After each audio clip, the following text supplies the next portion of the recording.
And we begin tonight with the news that here in the East Midlands, well, we saw the country's largest rise in property prices and rents last year. It is, of course, good news for some, but it's making things tougher than ever if you're trying to get into the market. Well, this week we're taking a detailed look at how people across our region are being affected. We'll be talking about solutions too. First tonight, though, our social affairs correspondent Jeremy Ball reports on what's driving this housing crisis. A home, an investment or a distant dream? If you want to buy here in Bakewell, you'll face stiff competition. Well over 2,000 properties in Derbyshire Dales are now second homes or holiday lets. And if you're born and bred here, that's putting prices out of reach. I grew up in Bakewell, but I live in Chesterfield now. Why? Because we can't afford to live around here. It's very expensive. I hate it. My son's had to move to Sheffield because he can't afford to live around here. He's got a university degree, he's just qualified. Be lucky if he can never come back. I'll go and find a house I want to view and it will go within seconds. I think it's wrong. They keep saying Bakewell houses for Bakewell people, but no, that doesn't happen. 30 miles away from Bakewell, very different pressures. Most people in Nottingham don't own their own home. Renting is more common here than anywhere else in the East Midlands. Dan and Lauren have just got engaged. They're desperate to get their own place. We'd have a look at this one, but I don't think we could be able to afford it. No. They've spent the last 2 years living with Dan's parents here in Bulwell.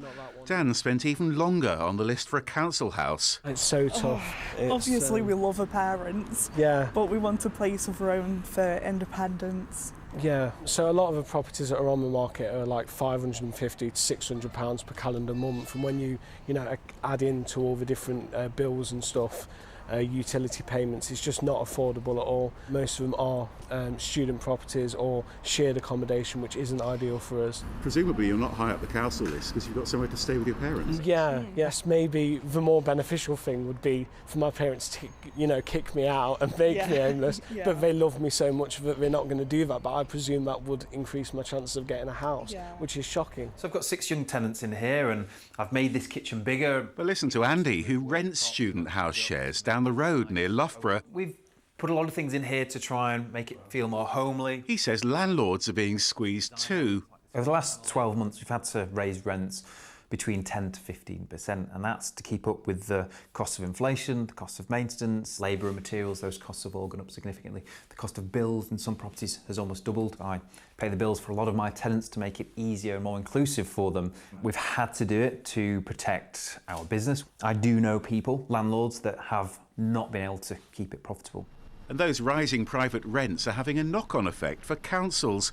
Here in Derby, well over 7,000 people are now on the waiting list for a council house as the whole system clogs up. It's awful. Cost of living is meaning that people who might go on to buy, moving from social housing to buy their own property, can't afford to. People who might move into private rented sector from social housing can't afford to, and they're not leaving our stock, which means that we don't have the properties to offer people. So my staff are having to place people into bed and breakfast, and it hurts. And they take that home with them every day. But there are winners as well as losers in this housing crisis. If you own your home outright, you're likely to be better off. For your children and grandchildren, though, the prospects are looking much more bleak. Jeremy's here in the studio. It was a lovely sunset, that, Jeremy. Housing costs, they're always a huge talking point, but we do seem to have been a bit sort of in the eye of the storm, if we can put it like that. Yeah, I mean, fascinating that the costs of buying and renting both rose faster here than any other region last year.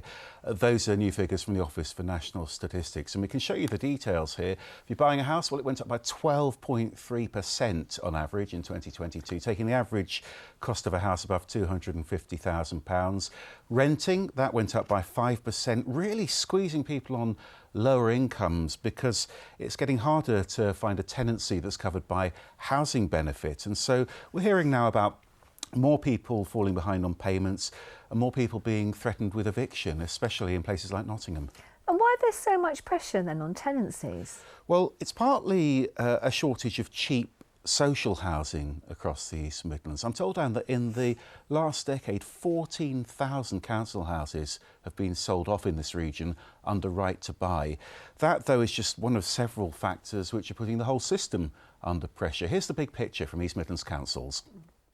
Well, I mean, there's lots of issues relating to an ageing population, the fact that we're probably not building as many houses as we ought to, lack of affordable housing, but probably the biggest issue is the fact that house prices rise more quickly than wages do and have been doing for a number of years. So the gap between house prices and what people earn has been growing, and that is pricing people out of the market. So a lot of this really about supply and demand, and actually a pretty good news story. As a society, we're living longer. That doesn't just mean people are staying in their own homes for longer. It also makes us more dependent on migrant workers in the care sector, in food and farming as well, for instance. And of course, those people need somewhere to live too. I mean, it does beg the question that although there do seem sometimes to be a lot of houses being built, why aren't there more being built? Because it is so controversial. Who wants a new development in their own neighbourhood? There's a big debate, of course, about where houses should go. There's also a big debate about what kind of housing we need. We're going to be talking about that tomorrow night. And on Wednesday, looking at solutions to the housing crisis. We always like a solution, Jeremy. Thank you very much for that. Thank you.